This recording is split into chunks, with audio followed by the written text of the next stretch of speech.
48 শতক জমি, টোটাল জমিটা 48 শতক জমি। তার থেকে 47 শতক নোবা আছে হাজি আবদুল্লাহ মোল্লা ওরফে তার স্ত্রী আঞ্জু আরা বিবি। এই 47 শতক জমি নিয়ে ওই বিল্ডিং বানানো হয়।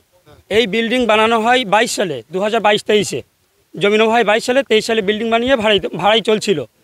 বর্তমান 1 শতক জমি বাইরে ছিল, সেই জমিটা শেরপুর আজাদ সংঘ ক্লাব কর্তৃপক্ষ ওনারা ওই জমিটা নেয়। কিন্তু ওনারা জমি নিয়েছে ফাঁকা জায়গা, কিন্তু হাজি আবদুল্লাহ মোল্লা ওরফে ওনার স্ত্রী আঞ্জু আরা বিবি তানাদের দোকান জোরপূর্বে এবং জবরদস্তিভাবে দখল করে রেখেছে শেরপুর আজাদ সংঘ ক্লাব। আচ্ছা, আপনি এটা তো পিডব্লিউ বা জমি? হ্যাঁ, পিডব্লিউরই জমি ঠিকই আছে, কিন্তু পিছনের রাইতি সম্পত্তি এটা আমার। সেটা তো আপনার যে পিডব্লিউ জমিটা, এটা সামনে পিছনে পজিশনটা তো আমার, তাহলে সামনে পজিশন কার হবে? সরকারি জমি নেওয়া যায় না, সরকারি জমি আমি নিচ্ছি না, কিন্তু এবার আমার 48 শতক জমি, 48 শতক জমির মধ্যে 47 শতক জমি আমার। 47 শতক জমি যখন আমার আছে, আমার রেকর্ডে আছে, কাগজেও আছে 47 শতক জমি, কিন্তু 47 শতক জমি আমার রাস্তার কোল পর্যন্ত যাচ্ছে। পিডব্লিউডি এখন এসে বলছে যে 8 শতক জমি আপনার পিডব্লিউডি হয়ে গেছে, তখন আমার বিল্ডিং তৈরি করা হয়ে গিয়েছে। পিডব্লিউর কোনো সীমানা এবং কোনো নমুনা ওখানে ছিল না। কোর্ট যদি নির্দেশ দেয় ভাঙার কি বলবেন? নিজে নিজ খরচে আমরা ভেঙে নেওয়ার জন্য রাজি আছি। আপনারা কি চাইছেন? আমরা চাইছি যে ক্লাব যে 1 শতক জায়গা ফাঁকা জায়গা নিয়েছে, তারা ফাঁকা জায়গা নিক, আমাদের দোকানটা ছেড়ে দিক। আর এইভাবে যোগ্য না, এটা আইনি। পিডব্লিউডি যখন বলবে হ্যাঁ আমার জায়গা ছাড়তে হবে, আমরা নিজে গাড়ির টাকায় খরচা করে আমরা ভেঙে নেওয়ার জন্য রাজি আছি। রাস্তা ছাড়া 30 থেকে 40 ফুট দূরে আমাদের দোকান আছে। আমার নাম হাবিবুল্লাহ মোল্লা। আমার বাবা হচ্ছে হাজি মোহাম্মদ আবদুল্লাহ মোল্লা ওরফে এই জমির মালিক।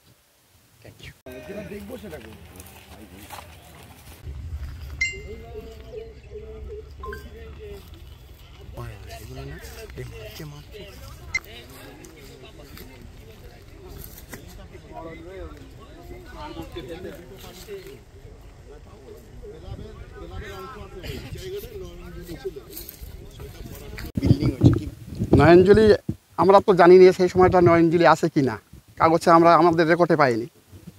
কিন্তু যে সময়টা আমরা এই জমিটা 330 দাগের জমি, 48 শতক জমি, এই 48 শতক জমি কতটা পিডব্লিউ হয়েছে কি না হয়েছে এটা আমরাও জানি না। কেননা পিডব্লিউ হলে রেকর্ড থেকে কেটে যায়, ম্যাপের থেকে কেটে যায়, কিন্তু আমরা রেকর্ড থেকে আমরা পাইনি। আমি রেকর্ডই সম্পত্তি 48 শতক থেকে 47 শতক আমি কিনেছি। এই জমিটাকে হাজি জহর মোল্লার তার থেকে বিনিময় করে আক্কাজ আলী বাবার নাম আলেক আলী মোল্লা, এই বিনিময় করে হাজি জহর মোল্লা 1 শতক জমি কাটতে পারিনি, কিন্তু আক্কাজ আলী মোল্লার ওয়ারেসেরা ওরা সেই 48 শতক জমি ওরা নিয়ে নেওয়ার পরে সেই জমিটা আবার পুনরায় বিক্রি করে। তারা পুরো জমি পাওয়ার দেও আবার জমিটা বিক্রি করে, ভুয়া জমি বিক্রি করে। সেই ভুয়া জমিটা ক্লাব শেরপুর আজাদ সংঘ কিনলো ফাঁকা জমি ডেমার্কেশন করে ফাঁকা জমি কিনলো। দলিলের মধ্যে আছে, আপনাদের দলিল দেখানো যাবে, এখানে আছে দলিল। এখন জমি কেনার পরে আমার বিল্ডিং আমি করা হয়ে গেছে, তাদের সহযোগিতায় আমি বিল্ডিং করেছি। এই আজাদ সংঘ ক্লাবের ছেলেপিলেদের সহযোগিতায় আমি বিল্ডিং করেছি, এবং আমার এই ছাদ দেওয়াতে পরেও তাদের আমি খাওয়া দাওয়াও দিয়েছি আমার বাড়িতে নিমন্ত্রণ করি। সবাই কম বেশি গ্রামের মানুষ জানে। কিন্তু তারপরে এই জমিটা কিনে এখন আমার দোকান 2.5খানার মতো দোকান ওনারা দখল নিয়ে নিয়েছে। এখন দেখা যাচ্ছে এখন মাপের জোকের পরে দেখা যাচ্ছে এখন পিডব্লিউ জমিতে আছে, পিডব্লিউ আছে। পিডব্লিউ থাকলে পিডব্লিউ জমি তো আমার নেওয়া সম্ভব না। এটা পিডব্লিউর মালিক যদি বর্তমান যে কালেক্টর আছে তাকে দিয়ে দিতেই হবে।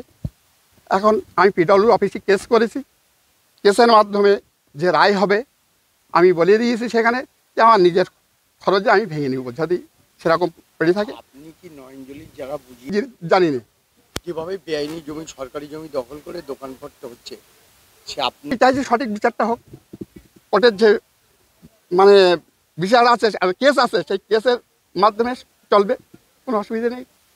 কোর্ট যেটা বলবে, হাইকোর্টের কেস আছে, সেই হাইকোর্টের মাধ্যমে চলবে, সেটা হাইকোর্ট চাইবে সেটা হবে। আপনার নাম? মোহাম্মদ আবদুল্লাহ মোল্লা।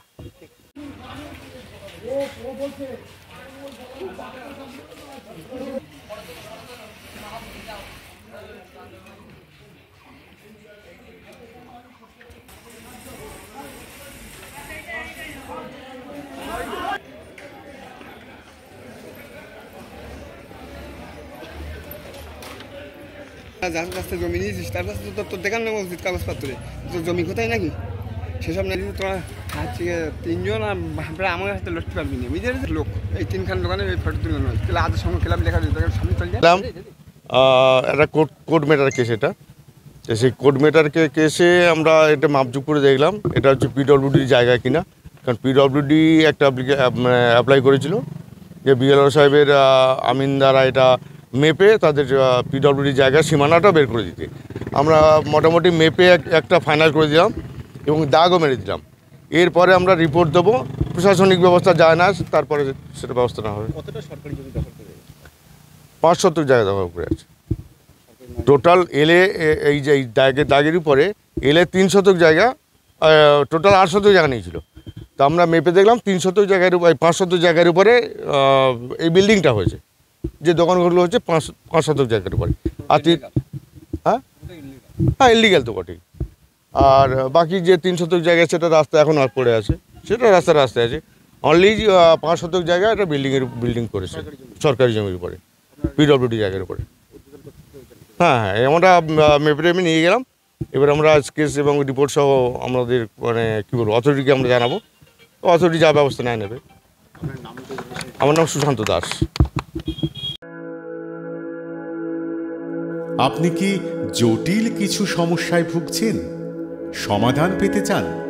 যোগাযোগ করুন প্রখ্যাত জ্যোতিষ ও তান্ত্রিক মনসারাম ভট্টাচার্যের কন্যা মনসা কন্যার সাথে।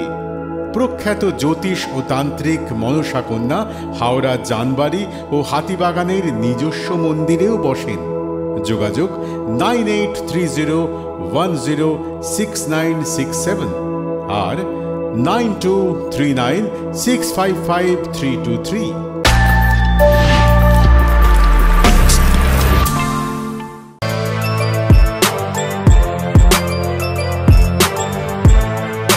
এখন অনেক বড় শ্রী লেদার্স হাওড়া ময়দান।